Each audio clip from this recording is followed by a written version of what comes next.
Welcome, dear listener, to a brand new deep dive. Mm. Today, we're really challenging everything you thought you knew about running, starting right from the shoes on your feet. It's quite a journey, looking at common injuries, frustration, and then, well, this surprising path of natural movement, maybe even transformation. It really is striking, isn't it, how deeply rooted our assumptions about footwear are. And this deep dive, it uncovers some pretty compelling arguments, for a radically different way of thinking about how we move. Exactly. Our main source today is the Barefoot Running Book by Jason Robillard. It's a very personal account, really unpacks the science and, I guess, the art behind running without shoes. We'll also pull in some insights from orthopedic surgeons, neurophysiologists. Right. So our mission is basically to pull out the key nuggets of knowledge about this whole barefoot and minimalist running thing. Where did it come from? What are the benefits? And crucially, what are the practical steps if you wanted to explore it yourself? So whether you're a seasoned marathoner or maybe just looking for a healthier, maybe more joyful way to move, let's get into it. Okay, so our guide here, Jason Robillard, he didn't exactly plan on becoming a barefoot running guy. No, not at all. His story kicks off in 2005, pretty dramatically. A crushed dream, he calls it. Picture this. He's literally lying in a ditch, rock bottom, figuratively too, after trying to train for a 50-mile ultramarathon. Oof. Yeah, totally hobbled by plantar fasciitis, shin splints, he even had a fractured pelvis, knee pain, the whole 9 yards. And this was while wearing what he thought were the best shoes. Exactly, the perfect, professionally fitted running shoes. Wow. Well, his experience really reflects a common problem, doesn't it? He Yeah. talks about how he copied the technique he saw other runners using, landing on the heel, rolling the foot forward. Yeah, that typical stride. Even though he says it felt awkward for him, which right there raises the big question. Are our shoes actually helping us, or are they maybe hindering us? That's such a key question. And it gets really interesting when you look at his first shoe experiences. He talks about getting his first pair of, marshmallow comfortable shoes from a teenager named Dwayne at some big box store. He thought Dwayne was an expert. Right. Been there. But get this. Even the supposedly knowledgeable salesperson at the fancy running store, the one who measured his arches, called him a mild overpronator. Okay, so they did the whole gait analysis thing. Yeah, identified that his foot rolled inward a bit, but the shoes they sold him, he says they seem to just multiply his pain. Which is wild, and it sets up some really eye-opening research that the book cites. Did you know there was a 1989 study, Dr. B. Marty, found runners in expensive shoes, we're talking over $95 back then, were more than twice as likely to get injured compared to runners in cheap shoes under $40. Twice as likely in expensive shoes. That's completely backwards from what you'd expect. Totally. And even weirder, a 1988 study by Hamill and Bates seemed to show that shoes actually got better as they wore out. Better as they wore out. Yeah. Well, the idea is that as the cushioning breaks down, the foot can actually function more naturally. Less interference. But wait, are we saying the best shoes are old, worn-out, cheap ones? This is getting strange. It definitely challenges conventional wisdom, and the source goes further, saying the rate of running injuries was significantly lower before the modern running shoe even existed. Before, people running in Converse All-Stars. Thin soles. Apparently. Imagine thinking those old Chuck Taylors might be healthier than today's super high-tech, cushioned shoes. Mind blown. And check this out. Craig, Parker, and Callister in 2008. They looked for peer-reviewed research supporting prescribing shoes with elevated cushioned heels and those pronation control systems everyone talks about. Yeah. They found none. Zero. Zip. Nada. No scientific evidence for the main features of modern running shoes. According to their findings, no. Which really makes you question how much is marketing versus actual science in the footwear industry. Wow. Dr. Joseph Francione, he's an orthopedic surgeon mentioned in the book, he even makes a comparison. Oh. He compares the medical community's belief in needing shoes to how they used to think baby formula was better than breast milk. Seriously, because of marketing. He argues it was largely aggressive marketing. Now we know breast milk is way better, and formula labels legally have to say so. So the question is the shoe industry doing something similar? Pushing features we don't actually need. It's a provocative thought, and it ties into this concept from Dr. Stephen Robbins, pseudo-neuropathic feet. Pseudo-neuropathic, what does that mean? It means that modern shoes, with all that padding and support, actually dull your foot's ability to feel the ground properly, to judge impact. So you can't feel what's happening. Pretty much. It's like sensory deprivation for your feet. And because of that, shod runners, people in shoes, tend to hit the ground much harder without realizing it, generating far greater impact forces. And that leads to injuries. That's a major factor, yes. The body's own shock absorption systems, those small muscles in your feet, the stretch reflexes, they get inhibited when the arch is just propped up all the time. Okay, hold on. Let's unpack that. You mentioned stretch reflexes. Dr. Scott Hadley discusses them. How exactly do those work naturally, and how do shoes mess them up? Right. So when your foot lands, certain muscles, like the soleus in your calf, automatically contract. It's a reflex. It stops your knee from buckling, absorbs shock naturally. Okay, like a built-in spring. Kind of, yeah. And the small muscles within the foot, the intrinsics, they're crucial for adapting to uneven ground and also absorbing impact. Right. But if your arch is rigidly held up by an orthotic or a motion control shoe, those little foot muscles can't do their job properly. They can't signal other muscles correctly. They end up getting stiff when they need to be elastic. So the system gets jammed up. Exactly. Yeah. That causes excessive strain elsewhere, like the shins, knees, hips, leading to those classic overuse injuries everyone complains about. Okay, so if conventional shoes might actually be part of the problem, Yeah. what's the alternative? For Robillard, it was diving into barefoot running. This seemed pretty obscure back then. Yeah, his thinking was pretty simple, wasn't it? Run without shoes, your feet get stronger, and you're kind of forced to run with better form because, well, it hurts if you don't. Makes sense. Pain is a great teacher. It is, and it's interesting, this whole movement isn't just one monolithic thing. You've got different groups. Like, Well, the barefoot purists who basically shun all shoes. Then there's the shoes as tools. Folks, they'll use minimalist shoes, but only when conditions really demand it, like extreme cold or rough terrain. okay. And then you have the minimalist shoe group. They might rarely run truly barefoot, but they definitely buy into the benefits of less shoe, better mechanics. But they all share that same goal, right? More Yeah. efficient running, fewer injuries. Precisely. That's the common thread. So is this just a fad? Like leg warmers or something? Is it going to disappear? Robillard argues pretty strongly that it's not. His reasoning, it's backed by research. He actually thinks the movement will eventually force shoe companies to seriously re-examine their designs. A shift away from all the cushioning and support. That's his prediction. Less padding, less control, more natural foot function. But he also says you don't have to go all in immediately. Even just 1 mile a week without shoes can start providing benefits. 1 mile a week. That sounds manageable. It does.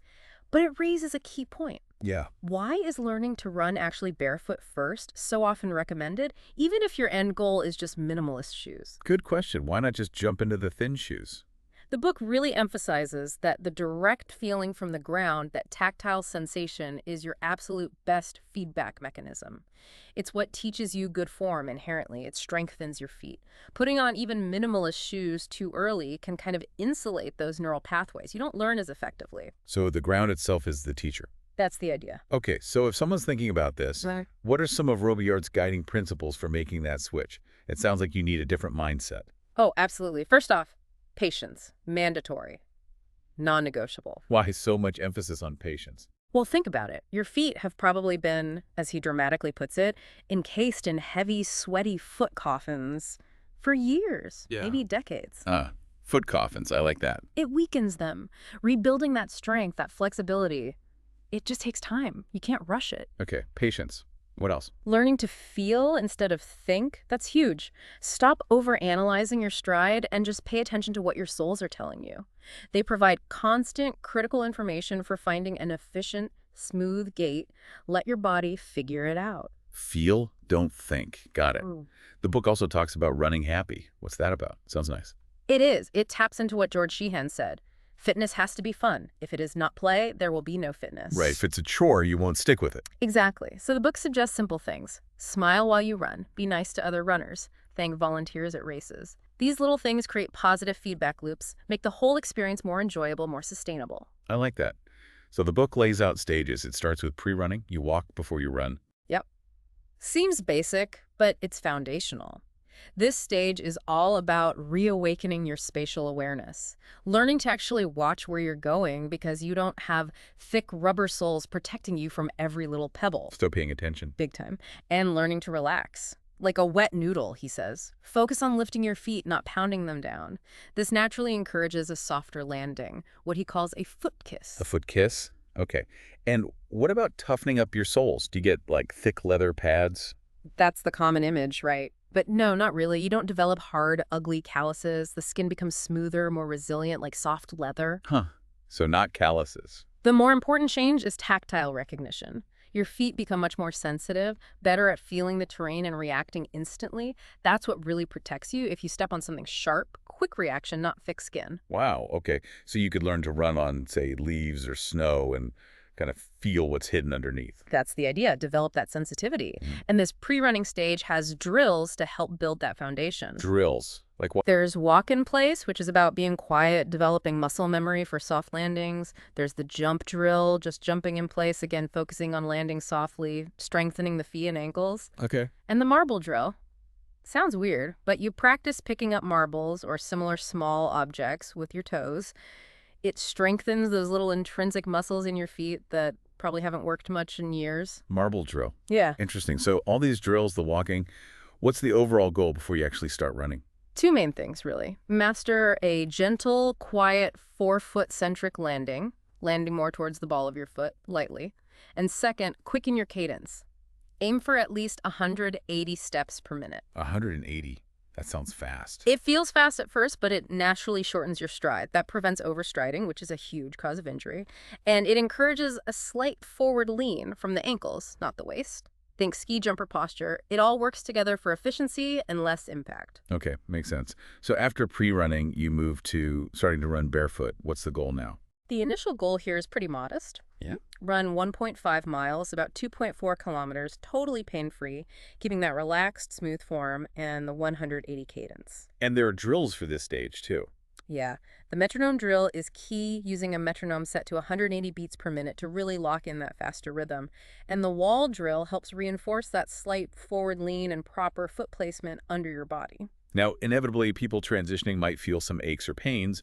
What are the common ones, and what's the advice? Good question. Top of the foot pain, or TOFP, is really common. It's usually just a dull ache as the tendons and bones adapt and get stronger. Nothing to panic about, usually. Okay. What else? Achilles or calf pain is also frequent. Makes sense, right? Traditional shoes often have raised heels, which shortens your Achilles over time. Running barefoot stretches and strengthens it, so some soreness is normal. And shin splints. Yeah. The bane of many runners. Interestingly, shin splints are apparently quite rare in barefoot running done correctly. If they do pop up, it's usually a sign you're overstriding, reaching too far forward with your foot. The fix: shorten the stride, increase the cadence. Back to that 180. Exactly. And the absolute key for managing any of these transition pains is avoiding too much too soon. TMTS. Don't ramp up mileage or intensity faster than your body can adapt. Listen to your body. TMTS. Too much too soon. Good mantra. What about this run like a ninja idea? Sounds intriguing. Yeah, it's basically about noise, or lack thereof. Run so softly, so gently that you make almost no sound. If you hear slapping or pounding, you're not softly kissing the ground. So noise is bad feedback. Precisely. Robillard even suggests closing your eyes for a few steps, obviously only if it's safe, just to listen to your footfalls. It's a great way to tune into your form. Simple but effective. Okay. How does this apply to different surfaces or weather? Do you just run on soft grass? Actually, no. Counterintuitively, the book recommends starting on smooth, hard surfaces like asphalt or concrete. Really? Hard surfaces? Yeah, because they give you the clearest, most immediate feedback. Soft grass can mask bad form. Hard surfaces force you to be light and gentle. Okay, that makes sense when you put it that way. In cold weather. Or running on trails. For cold, minimalist shoes can help, or even thin aqua socks with wool socks inside. But you can also acclimate to running barefoot even on snow and ice. Snow and ice. Barefoot. Apparently, the slipperiness actually forces you to have perfect form, super light, quick steps, landing right under your center of gravity. It can be a great teacher, believe it or not. Same for trails. Feeling the uneven ground improves your balance and reaction time. Wow. Okay, so Robillard himself took this all the way. He finished the hallucination 100-mile run. That's insane. It's an incredible achievement. He describes the experience. Just absolute exhaustion, memories all jumbled, hallucinating talking trees. It's talking trees. Yeah, and even falling asleep while running, just staggering along. But he credits his ability to finish his whole transformation, really, to adopting these barefoot principles. And his race fuel sounds? Unconventional hot dogs, pancakes. Huh. Yeah, and experimenting with chia seeds mixed with Mike's Hard Lemonade, whatever works in an ultra, right? I guess so. But it highlights how ultramarathons are seen as this ultimate test, showing what humans are capable of, tapping into that idea that we evolved as long-distance runners. The book gives lots of practical ultra advice too, training specifics, like mimicking race conditions, adding weight training, prioritizing rest, and racing strategies: start slow, walk the hills, eat constantly, manage chafing, all the gritty details. It's a whole world. Beyond the physical, though, what about the social side? Running barefoot? Yeah. People probably stare, right? Hecklers. Oh, definitely. Robillard suggests dealing with hecklers with humor, like shouting back, "I woke up late and forgot them at home," or just letting your running do the talking.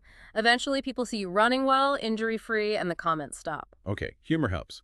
What about people who are genuinely curious? For the inquisitive runners, he says, just point them towards resources. Share what you've learned if they're interested. A doubtful spouse or partner. That could be tricky. Yeah, the advice there is multi-pronged. Lead by example, show them you're enjoying it and staying healthy. Educate yourself so you can answer their concerns. Share articles or the book. But most importantly, just have fun with it. Your own positive experience is the best argument. That makes sense. But what if someone tries all this, really gives it a go, and just finds it's not for them?